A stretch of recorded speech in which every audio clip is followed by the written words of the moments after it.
Pakistan cricket board ने जनूबी Africa के खिलाफ होम सीरीज के शेड्यूल का ऐलान कर दिया। सीरीज के मैच लाहौर, रावलपिंडी, फैसलाबाद और मुल्तान में होंगे। कराची को किसी मैच की मेज़बानी नहीं मिली। पाकिस्तान 12 अक्टूबर से जनूबी अफ्रीका के साथ ICC वर्ल्ड टेस्ट चैंपियनशिप की मेज़बानी करेगा। पहला टेस्ट 12 से 16 अक्टूबर लाहौर, दूसरा 20 से 24 अक्टूबर रावलपिंडी में होगा।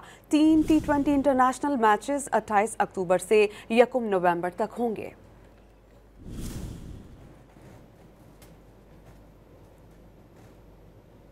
पाकिस्तान क्रिकेट बोर्ड ने जनूबी अफ्रीका के खिलाफ होम सीरीज के शेड्यूल का ऐलान कर दिया। सीरीज के मैच लाहौर, रावलपिंडी, फैसलाबाद और मुल्तान में होंगे। कराची को किसी मैच की मेज़बानी नहीं मिली। पाकिस्तान 12 अक्टूबर से जनूबी अफ्रीका के साथ ICC वर्ल्ड टेस्ट चैंपियनशिप की मेज़बानी करेगा। पहला टेस्ट 12 से 16 अक्टूबर लाहौर, दूसरा 20 से 24 अक्टूबर रावलपिंडी में होगा। 3 T20 इंटरनेशनल मैचेस 28 अक्टूबर से 1 नवंबर तक होंगे।